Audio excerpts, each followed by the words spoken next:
Dear students, as you receive your results, I'm so proud of you. You shared that when your PSLE results were released, your parents said, "At least you passed," and you saw a big smile on their faces. You thought to yourself, why can't I just be like the rest of the students, or even my siblings who always do well in every exam? I was just like you, but I did not give up. I discovered that I was good at skills-based subjects and found joy in hands-on learning experiences. Wherever you go, whatever you do, there will always be people better or smarter. Your attitude in life will determine who you are. Today, believe that you can be better than yesterday. So dear students, disappointment or perseverance, which will you choose? They go hand in hand.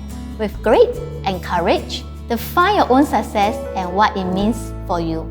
I'll be rooting for you every step of the way.